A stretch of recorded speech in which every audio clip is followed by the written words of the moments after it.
In the business world, perhaps today more than ever, you might want to consider something you've never considered before, a mental performance coach.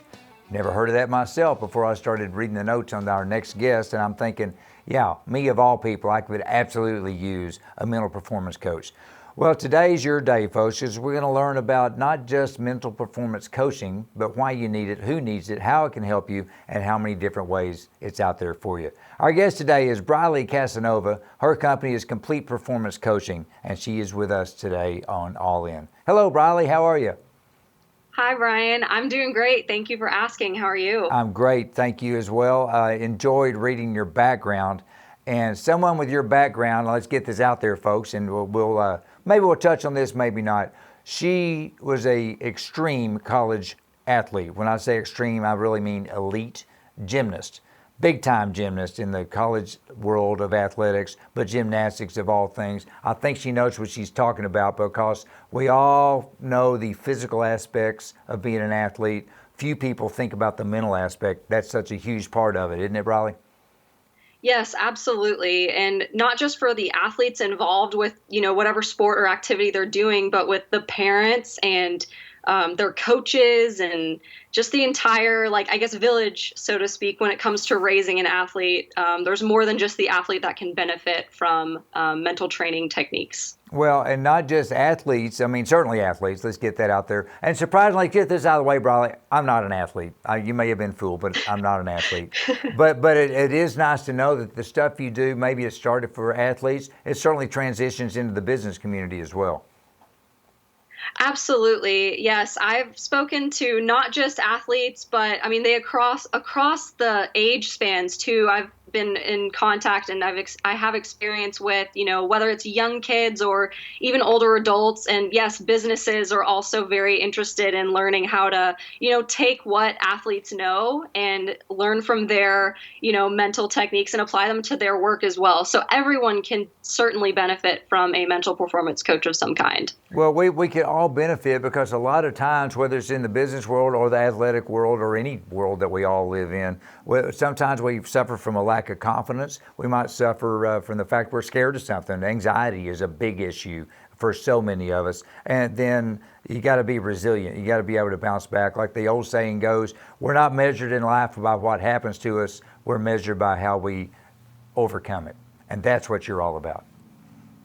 Absolutely. Yes. Yes. I'm all about, learning how to overcome fear, learning that automatic self-trust and, like you said, gaining confidence, getting into that flow state, like in the zone, as they call it. I mean, again, those are things that translate across, no matter who you are or what you do. We can all learn to be better at all of those kinds of things. Well, when we get into something that's such a huge 180 swing, like we're going through now with the whole COVID deal, it just opens up a whole realm of stuff that you talk to your people about. We're going to get to your podcast in a little bit, but specifically with athletes right now, I was wondering the other day, on the Olympic level, I mean, you want to talk the top of the top, You get to the Olympic level where you've been training your entire life gearing for the 2020 Olympics, and now there's not going to be a 2020 Olympics. It's getting moved to 2021. What does that do to an athlete at that level from a mental capacity? Goodness, yeah, it's a tough blow for everyone right now. I mean, it's so fresh and so new. I mean, it's still such a developing, situation that we're all in. But however, I do think that the Olympic athletes right now, I haven't seen more creativity when it comes to their training than ever before. I mean, I follow many of these high level athletes on Instagram, Facebook, Twitter, and you'd be surprised. I've seen some really incredible creative things that have come out of this situation. And I honestly think looking forward that we are going to be very impressed and maybe, I don't know if surprised is the right word, but I do think no matter what, we will be impressed with what we see coming up because of the creativity and resilience in these athletes, and what they already have. Well, that's good to know, and it kind of gives us hope on down from the Olympic athlete level, just to normal, everyday people in the business world. I want to touch on your podcast real quick. First of all, what's the name of your podcast? It's called Pursuing Excellence, and it's available on Spotify, Apple Podcasts, Google Podcasts, and Anchor. So pursuing excellence, and do you talk about everything related to what we're talking about? I mean, you're not just putting a podcast out there for athletes, are you? No, I try to make my podcast relatable to all walks of life. I don't consider myself an athlete anymore, even though that has been my life up until when I graduated in 2016 from the University of Michigan. I still apply like the lessons and experience that I've had in my past to like my current time, and hopefully allow other people to take my experience and lessons and translate it to their lives as well. So it's open for anyone and everyone.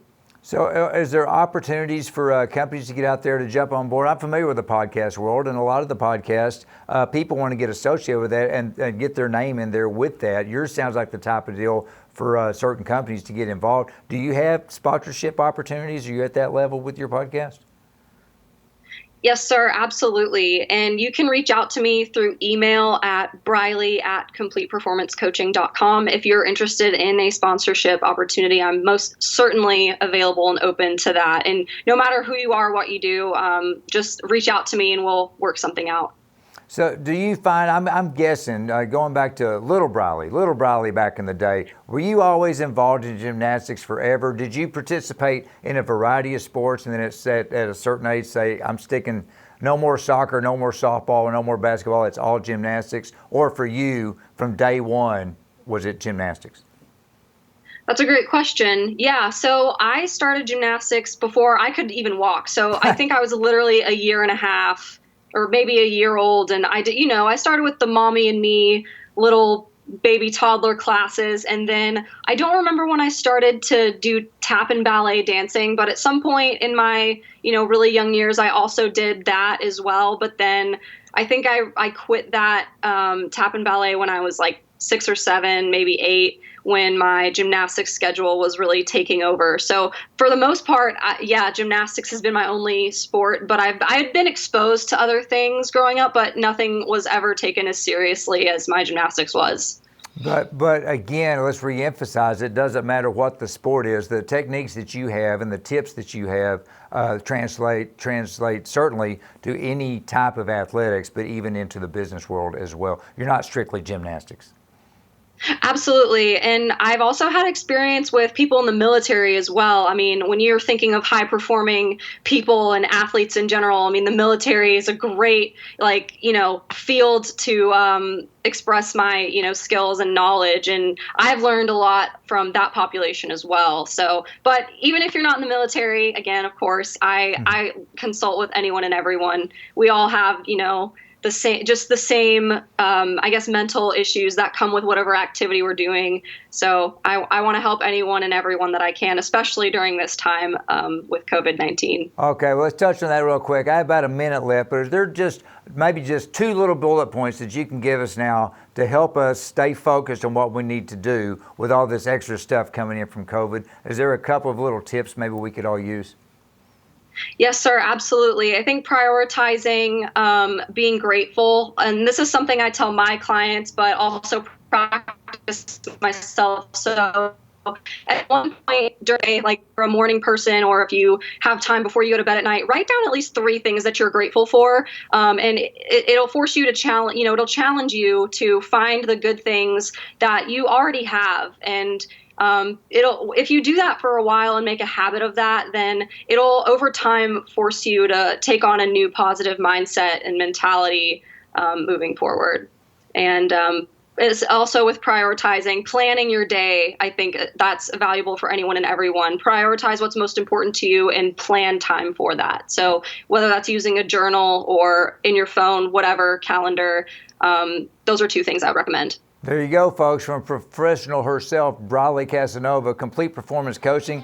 A couple of tips to help us get through everything, and I think the big one is focus. So just stay focused on what you need to do. We're all going to get through this together. Briley, thank you very much. Keep doing what you're doing, and we look forward to seeing you down the line. Bye-bye.